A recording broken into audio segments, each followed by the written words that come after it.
Salut et bienvenue sur Little Baby Pam. Oui, je sais, c'est pas un jour habituel pour une vidéo sur cette chaîne, mais il y a une bonne raison. Tout d'abord parce que demain, c'est un jour un peu particulier, vu que c'est le 1er avril. Et je n'avais pas envie de sortir cette vidéo de peur que vous pensiez que ce que j'allais raconter était faux. Donc je l'ai mis un jour avant, comme ça, demain, vous pourrez faire les malins avec ce que vous avez appris, le pourquoi on dit poisson d'avril.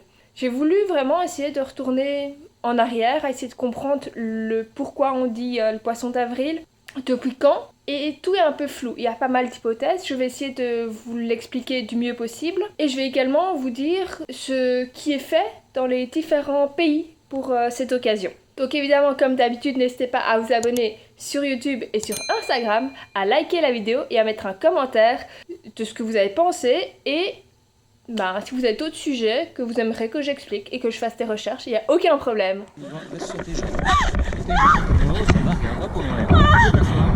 Il est où? J'ai demandé à Margot gentiment si je pouvais aller regarder la rediffusion du Grand Prix. Et elle a dit gentiment non. Non. Un bretzel géant, c'est génial.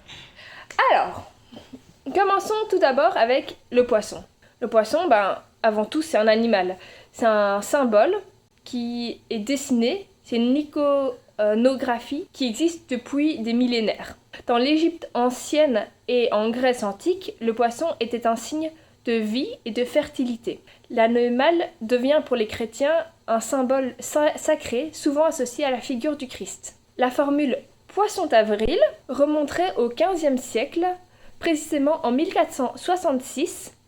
Il s'agissait à ce moment-là d'un intermédiaire, un garçon chargé de porter des lettres d'amour de son maître à la personne destinée. Avant 1564, le premier jour de l'année était le 1er avril et pas le 1er janvier. Il était d'usage, le 1er avril, de s'échanger des présents pour célébrer cette nouvelle année, comme on fait actuellement avec les étrennes. En 1564, le roi Charles IV fixe le premier jour de l'année le 1er janvier et non plus le 1er avril. Beaucoup de personnes ont eu du mal à s'habituer à ce changement. Et certains n'étaient même pas au courant du changement, car à cette époque-là, bien sûr, il n'y avait pas de télé, il n'y avait pas internet, etc. pour se renseigner. Donc il y en a qui n'étaient même pas au courant de ce changement du roi.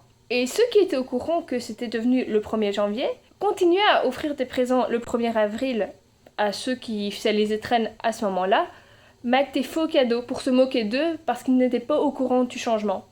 Et c'est un peu de là aussi, d'après une des hypothèses, qu'est devenu le poisson d'avril de faire des blagues ce jour-là. En 1691, l'expression désigne du coup une tromperie, quelque chose qu'on se trompe, quelque chose qu'on fait mal pour ennuyer quelqu'un, qui est du coup en lien avec le changement qu'a effectué le roi. Au XVIIIe siècle, l'expression donner un poisson représente faire croire à quelqu'un le 1er jour d'avril une fausse nouvelle et l'obliger à faire quelque chose d'inutile pour se moquer de la personne.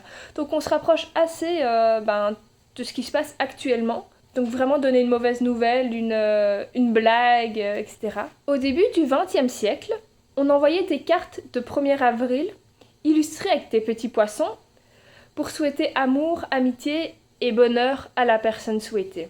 Avril, pourquoi il y a aussi le poisson? Parce que c'est le mois de l'ouverture de la pêche.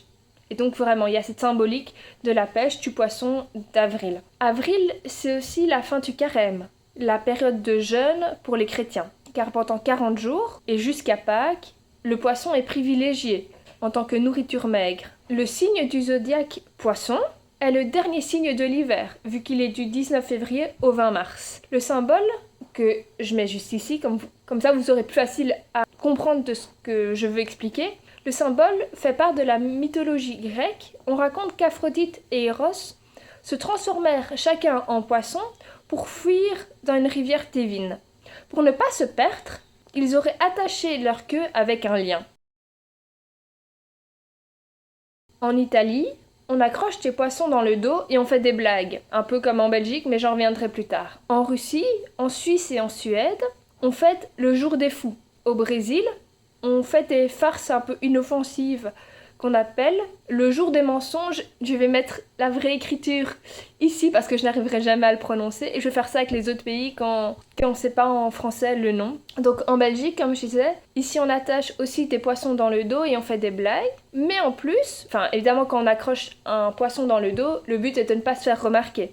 Mais ce qu'il y a en plus à ce moment-là, ce jour-là, c'est que la TV, la radio, la presse jouent également le jeu en annonçant des fausses nouvelles qui pourraient être crédibles. Aux États-Unis, au Royaume-Uni, en Australie, en Nouvelle-Zélande et dans tous les pays anglophones, je remets ici le nom de comment ça s'appelle là-bas, c'est le jour de la duperie. Pas de poisson dans le dos, mais on fait des blagues. Les blagues durent uniquement la matinée. L'après-midi, on redevient sérieux et c'est déjà terminé. En Allemagne, donc je mets le nom ici, c'est le moment de faire sa blague, mais on le dit que c'est un poisson d'avril. C'est pas, on s'en rend compte plus tard qu'on a une blague de poisson d'avril. On le dit au moment où on fait sa blague que c'est une blague liée au 1er avril. Au Japon, par contre, c'est tout à fait différent. Le 1er avril est le jour des farces, comme dans les autres pays, donc le nom est ici. Mais ça signifie la saison des 10 000 absurdités. Pour les Japonais, le 1er avril, c'est surtout le jour qui fait commencer la danse des cerisiers en fleurs appelée les sakura.